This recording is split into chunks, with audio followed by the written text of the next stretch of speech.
Assalamualaikum warahmatullahi wabarakatuh.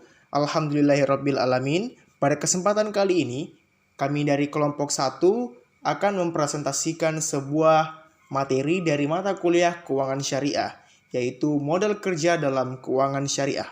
Adapun personel yang akan membawakan materi pada pagi hari ini, yaitu yang pertama, ada Azizah Nur Adilah, Heriani, Reski Sriwahyu, Dimas Effendi, dan yang terakhir, Rismayanti. Adapun subbab dari materi yang akan kami bawakan pada hari ini, yang pertama ada pengertian dan faktor modal kerja, kemudian ada monitor modal kerja, pembiayaan modal kerja syariah, analisis pembiayaan dan jenis pembiayaan modal kerja. Kemudian ada pengertian piutang dan prinsip-prinsip pemberian kredit, kemudian perputaran piutang dan kebijakan kredit, dan yang terakhir adalah jenis-jenis piutang. Untuk materi pertama, yaitu pengertian dan faktor modal kerja, akan disampaikan oleh Saudari Azizah Nur Adilah. Bismillahirrahmanirrahim. Assalamualaikum warahmatullahi wabarakatuh. Perkenalkan, nama saya Azizah Nur Adilah. Pada pertemuan kali ini, saya akan membahas sedikit materi mengenai pengertian modal kerja dan faktor-faktor yang mempengaruhi tingkat modal kerja. Nah, kita akan membahas yang pertama, yaitu mengenai pengertian modal kerja.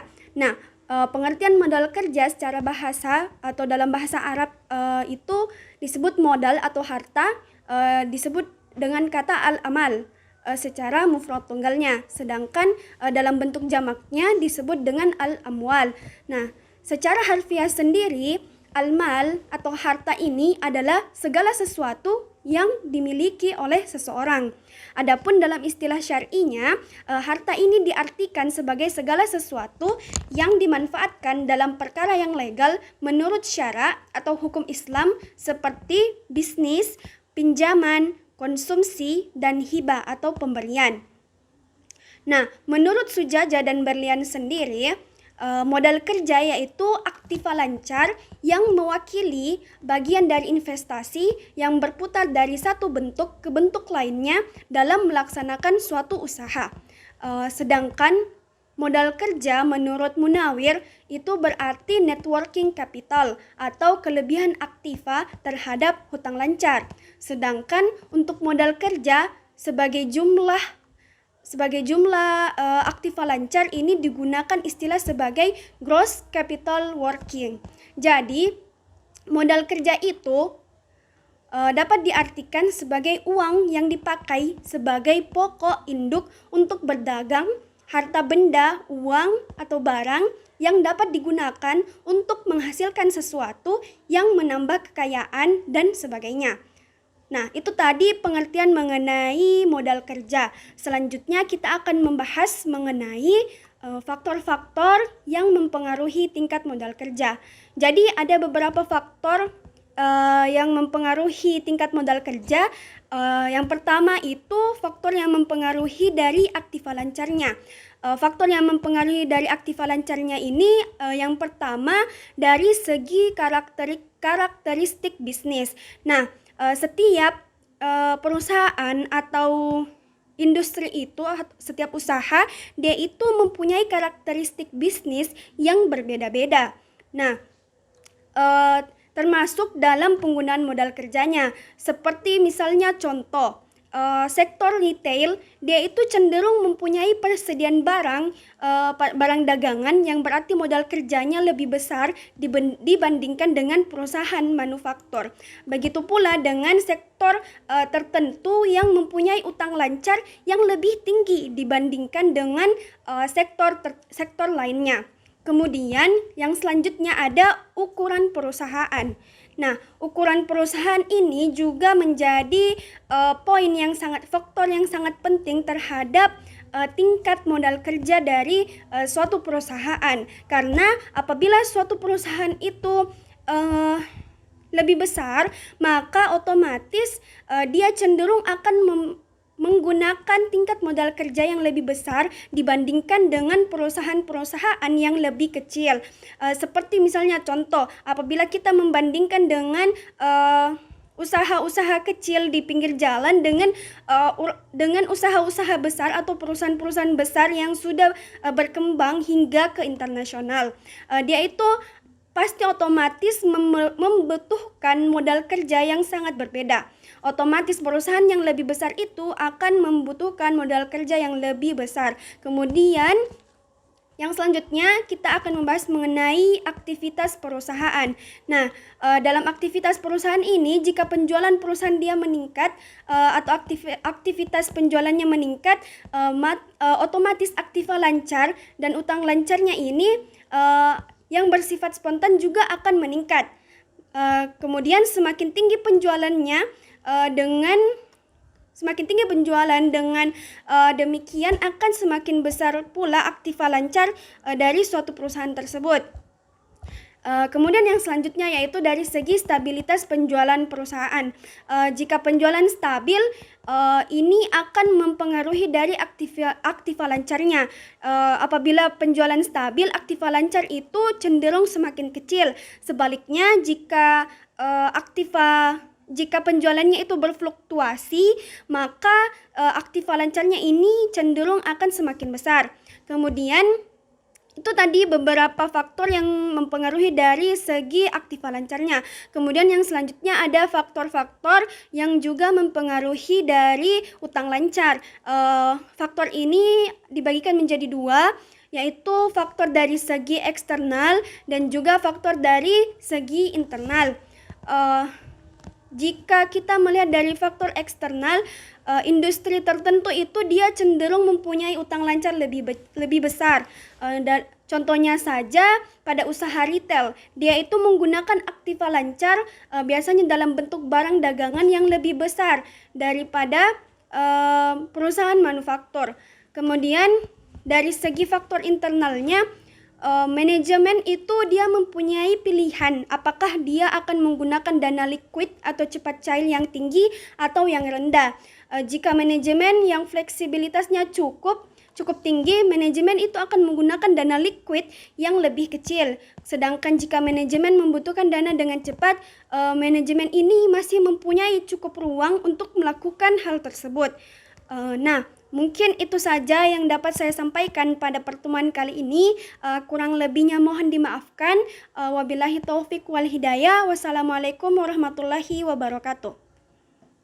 Baiklah, saya Heriani. Saya akan menjelaskan materi mengenai slide monitor modal kerja. Jadi, indikator yang biasa dipakai untuk memonitor kondisi likuiditas atau modal kerja perusahaan adalah yang pertama yaitu periode pelunasan utang yang semakin melambat atau meningkat. Jadi, pelunasan piutang yang melambat dapat mengakibatkan dana yang terikat semakin besar dan menurunkan likuiditas perusahaan. Yang kedua, aliran kas masuk harian atau operasional yang semakin menurun. Ketiga, persediaan yang semakin menumpuk. Persediaan yang semakin menumpuk bisa mengindikasikan penjualan yang semakin sulit, sehingga dana yang terikat pada persediaan semakin meningkat. Kemudian yang keempat itu rasio lancar atau aktiva lancar, atau biasa dikenal utang lancar yang semakin kecil, yang berarti utang lancar semakin membengkak. Setelah permasalahan modal kerja terdeteksi, maka manajer keuangan bisa melakukan beberapa langkah sebagai berikut. Pertama, mengendalikan tingkat persediaan, seperti mempercepat penjualan barang dagangannya, misalnya dengan memberikan potongan harga, mengendalikan investasi baru pada persediaan, misalnya menunda pembelian barang dagangan yang baru. Kedua, mengendalikan investasi pada piutang.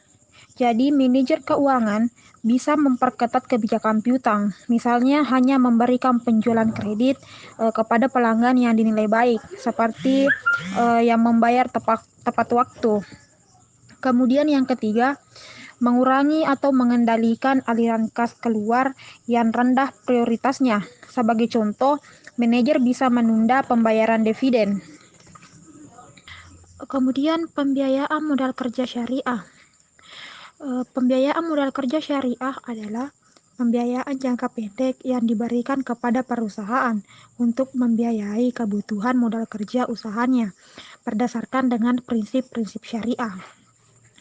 Jangka waktu dalam pembiayaan modal kerja maksimum 1 tahun dan dapat diperpanjang sesuai dengan kebutuhan.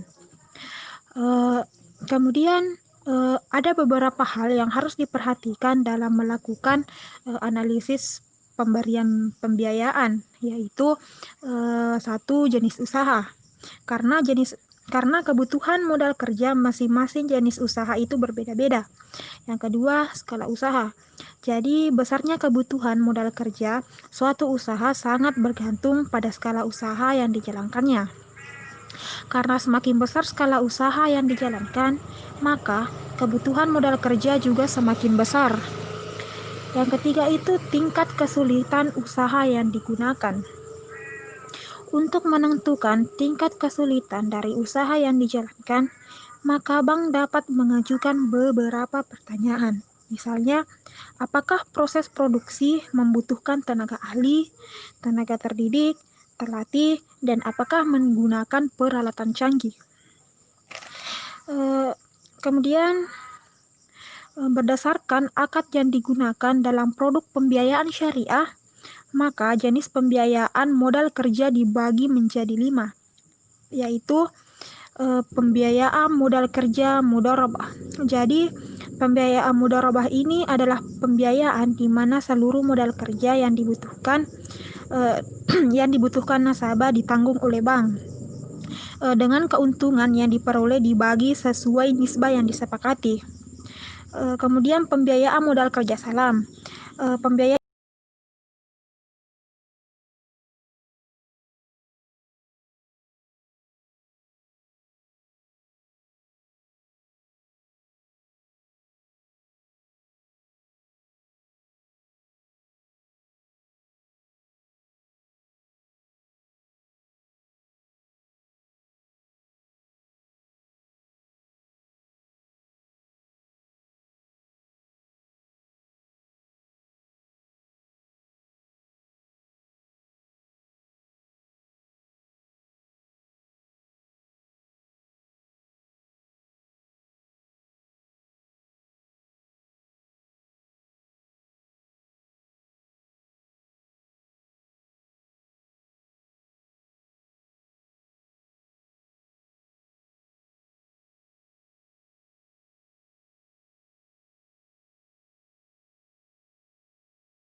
Bismillahirrahmanirrahim. Assalamualaikum warahmatullahi wabarakatuh. Baik, perkenalkan, nama saya Rizky Sriwahyu dari kelompok 1. Nah, pada kesempatan kali ini saya akan membahas beberapa materi terkait dengan manajemen piutang dalam keuangan syariah. Nah, pertama-tama kita harus tahu dulu apa sih sebenarnya piutang itu. Nah, berikut saya akan memaparkan beberapa pengertian piutang dari para ahli. Oke, silahkan disimak dengan baik. Pertama, menurut Rudianto. Menurut Rudianto, piutang adalah klaim perusahaan atas uang, barang, dan jasa kepada pihak lain akibat transaksi di masa lalu. Selanjutnya, menurut Kieso, istilah piutang didefinisikan sebagai jumlah yang dapat ditagih dalam bentuk uang dari seseorang atau perusahaan lain. Nah, selain itu, menurut Harry, dia mengatakan bahwa istilah piutang mengacu pada sejumlah tagihan yang akan diterima oleh perusahaan dari pihak lain, baik sebagai akibat penyerahan barang dan jasa secara kredit, memberikan pinjaman, maupun sebagai akibat kelebihan pembayaran kas kepada pihak lain. Nah, setelah penjelasan dari mengenai pengertian piutang dari para ahli tadi, maka kita dapat menarik kesimpulan bahwa piutang adalah sejumlah uang ataupun harta yang berada di pihak lain setelah kita melakukan penjualan barang ataupun jasa kepada pihak tersebut. Nah, selanjutnya kita beralih ke pembahasan yang kedua, yaitu mengenai prinsip-prinsip pemberian kredit. Nah, dalam pemberian kredit tentunya suatu perusahaan ataupun bank tidak serta-merta memberikan kredit begitu saja. Nah, sebelum memberikan kredit tentu harus dilakukan analisis guna menutupi resiko-resiko yang mungkin saja terjadi nantinya. Nah, di sini analisis yang digunakan adalah analisis kualitatif. Nah, di sini dari beberapa sumber saya telah mendapat bahwa ada beberapa prinsip yang digunakan dalam pemberian kredit ya, yang disingkat dengan prinsip 5C dan 7P. Nah, berikut saya akan menjelaskan satu persatu mengenai apa sih sebenarnya 5C ini dan apa 7P ini. Analisis kredit berdasarkan prinsip 5C meliputi yang pertama yaitu karakter. Nah, karakter ini artinya kita harus melihat bagaimana sih karakter dan latar belakang dari calon peminjam ataupun calon nasabah yang mengajukan kredit tersebut. Nah, yang kedua yaitu capacity. Nah, capacity atau sering juga disebut capability, yaitu bagaimana kemampuan calon peminjam dalam membayar kreditnya. Yang ketiga yaitu kapital. Nah, dalam kapital ini kita harus melihat bagaimana modal yang dimiliki oleh calon peminjam yang khususnya diberlakukan pada nasabah yang meminjam untuk usaha ataupun bisnisnya. Yang keempat yaitu kolateral. Ya, yang dimaksud dengan kolateral ini yaitu adalah jaminan yang diberikan pada calon peminjam saat mengajukan kredit kepada bank. Yang kelima atau yang terakhir yaitu condition. Nah, dalam condition ini maksudnya kita harus melihat bagaimana kondisi perekonomian pada bidang usaha yang dijalankan oleh si nasabah yang mengajukan kredit ini. Selanjutnya adalah prinsip pemberian kredit 7P. Nah, dalam prinsip pemberian kredit 7P itu yang pertama adalah personality. Nah, yang dimaksud dengan personality yaitu bagaimana kepribadian dari calon peminjam yang mengajukan kreditnya. Nah, jadi ini tidak berbeda jauh dengan kriteria karakter dari prinsip 5C yang tadi saya sebutkan. Yang selanjutnya yaitu party. Nah, yang dimaksud dengan party adalah di mana calon peminjam dimasukkan ke dalam beberapa golongan yang terkait dengan kondisi keuangan dari si nasabah yang mengajukan kredit ini. Nah, di sini biasanya nasabah akan diklasifikasikan berdasarkan jumlah modal yang dimiliki. Nah, yang ketiga yaitu purpose. Nah, yang dimaksud purpose di sini yaitu apa sih tujuan dari calon peminjam dalam mengajukan kreditnya kepada lembaga keuangan. Dan yang keempat yaitu prospek. Nah, yang dimaksud dengan prospek yaitu bagaimana prospek dari usaha yang dijalankan oleh si nasabah yang mengajukan kredit. Dan yang kelima yaitu adalah payment. Ya, yang dimaksud dengan payment yaitu dia bertujuan mengukur bagaimana kemampuan bayar dari calon peminjam. Nah, prinsip payment ini juga tadi sudah hampir mirip dengan yang ada di prinsip 5C. Nah, yang keenam yaitu profitability. Nah, yang dimaksud dengan profitability yaitu pihak bank ataupun perusahaan melihat bagaimana kemampuan calon peminjam dalam menghasilkan keuntungan ataupun laba. Dan yang terakhir yaitu protection. Nah, yang dimaksud dengan protection di sini mengacu pada jaminan yang diberikan oleh calon peminjam kepada perusahaan ataupun bank tempat dia mengajukan pinjaman. Jadi ini juga tidak terlalu berbeda jauh dengan yang tadi saya sebutkan di prinsip 5C. Nah, mungkin sekian yang dapat saya sampaikan mengenai prinsip-prinsip dalam pemberian piutang. Nah, lebih dan kurangnya mohon dimaafkan. Baiklah, saya Resmanti akan menjelaskan terkait materi yang telah diberikan kepada saya.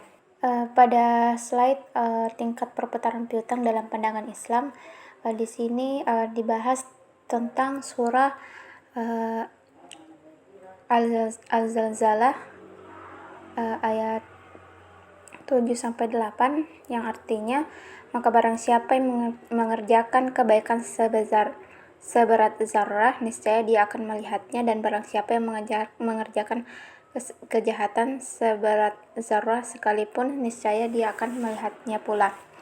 Jadi jika dikaitkan dengan transaksi perputaran piutang, yaitu kita kaitkan pada transaksi utang piutang, misalnya pada lembaga keuangan syariah, di mana pada lembaga keuangan syariah ini sebagai pihak piutang yang memberikan pinjaman atau kredit kepada nasabah, di mana itu dilakukan agar menjadi produktif dalam perjalanan usaha yang dibentuk oleh nasabah. Jadi pihak piutang dalam hal ini yang memberikan pinjaman atau kredit kepada nasabah itu melakukan kebaikan dengan cara meminjamkan modal kepada nasabah untuk memproduktifkan perputaran kas yang ada pada lembaga keuangan syariah tersebut. Selanjutnya pada materi tentang kebijakan kredit, di mana kebijakan kredit ini berarti suatu sistem atau aturan yang dimana kebijakan ini berfungsi untuk mengontrol, menyeleksi, dan mengawasi jalannya kegiatan kredit, yakni misalnya proses utang piutang yang dilakukan oleh lembaga keuangan syariah. Jadi kebijakan ini mengatur tentang bagaimana lembaga keuangan syariah memberikan aturan tentang pengkreditan kepada debitur atau nasabah, juga mengatur tentang langkah-langkah atau tata cara pemberian kredit kepada nasabah, serta untuk mengetahui peluang usaha atau kegiatan usaha yang dilakukan oleh debitur, guna untuk mengetahui apakah risiko usaha yang dijalankan oleh debitur ini tinggi atau rendah bagi lembaga keuangan syariah itu sendiri. Selanjutnya yaitu tentang cakupan pengaturan mengenai tata cara pemberian kredit yang sehat, mencakup yang pertama kredit yang dihindari, yang kedua kredit untuk tujuan spekulasi, yang ketiga kredit yang diberikan tanpa informasi keuangan yang cukup, dengan catatan bahwa informasi untuk kredit-kredit kecil dapat disesuaikan seperlunya oleh bank. Kemudian kredit yang memerlukan keahlian khusus yang tidak dimiliki bank. Selanjutnya yaitu kredit kepada debitur bermasalah dan atau macet di bank lain. Jadi ini maksud di sini tuh, jadi kalau kita ingin melakukan pengkreditan, kemudian kita ada misalnya cacat di lembaga keuangan yang lain, itu otomatis tersave datanya, kemudian kemungkinan si debitur ini atau nasabah itu tidak dapat melakukan proses pengkreditan di lembaga keuangan yang baru karena sudah terdeteksi filenya atau informasinya dari proses pengkreditan di lembaga keuangan sebelumnya. Kemudian kredit untuk membiayai transaksi usaha yang melanggar hukum, misalnya seperti kalau dalam lembaga keuangan syariah itu tidak diperuntukkan untuk usaha-usaha yang misalnya seperti menjual barang haram seperti khamar. Jadi lembaga keuangan syariah itu tidak memberikan pengkreditan kepada usaha yang seperti ini. Kemudian sektor-sektor ekonomi baik secara internal maupun eksternal. Kemudian kredit kepada perusahaan berjangka besar yang tidak memperhatikan analisis mengenai dampak lingkungan atau AMDAL. Jadi yang dimaksud di sini itu perusahaan yang tidak melakukan tanggung jawab korporat, tanggung jawab sosial, atau lebih dikenal dengan corporate social responsibility. Jadi pihak perusahaan tidak memerhatikan lingkungan di sekitarnya atas proses produksi yang dilakukan oleh perusahaan, misalnya penambangan batu atau semen misalnya. Itu kan uap uapnya itu biasa atau debu-debu itu biasa melimpah ke masyarakat yang pada akhirnya mengganggu kesehatan masyarakat. Terima kasih. Baik, Assalamualaikum warahmatullahi wabarakatuh. Saya Dimas Effendi dan pada kesempatan kali ini saya akan menjelaskan terkait materi jenis-jenis piutang. Nah, untuk materi jenis-jenis piutang sendiri ada beberapa pandangan dari beberapa ahli ekonom. Salah satunya diungkapkan oleh Rudianto bahwa ia mengklasifikasikan jenis-jenis piutang menjadi dua. Yang pertama adalah piutang usaha dan piutang bukan usaha. Nah, untuk piutang usaha sendiri ini adalah piutang yang timbul akibat dari penjualan barang atau jasa yang dilakukan oleh perusahaan. Nah, sedangkan untuk piutang bukan usaha sendiri menurut Rudianto adalah piutang yang timbul bukan sebagai akibat dari penjualan barang atau jasa yang dilakukan oleh perusahaan, melainkan adalah kelompok piutang bukan usaha ini adalah persekot dalam kontrak pembelian, klaim terhadap perusahaan barang yang jasa atau yang rusak dan hilang. Nah, sedangkan menurut ahli ekonomi yang kedua adalah menurut Martin, bahwa Martin sendiri mengklasifikasikan jenis-jenis piutang menjadi tiga. Yang pertama adalah piutang dagang. Nah, piutang dagang ini adalah piutang atau tagihan perusahaan kepada pelanggan sebagai akibat dari adanya tagihan penjualan barang atau jasa yang dilakukan secara kredit. Nah, untuk jenis yang kedua yaitu adalah piutang non-dagang atau piutang lainnya. Piutang non-dagang sendiri ini adalah tagihan perusahaan kepada pihak lain atau pihak ketiga yang timbul atau terjadi bukan karena adanya transaksi penjualan barang dan jasa yang dilakukan secara kredit. Sedangkan untuk jenis yang ketiga menurut Martin adalah piutang wesel. Nah, piutang wesel ini adalah tagihan perusahaan kepada pihak ketiga atau pihak lain yang menggunakan perjanjian secara tertulis dengan menggunakan wesel atau promise. Demikian presentasi kami pada hari ini. Terima kasih atas segala perhatian dan mohon maaf atas segala kekurangan. Akhir kata, wassalamualaikum warahmatullahi wabarakatuh.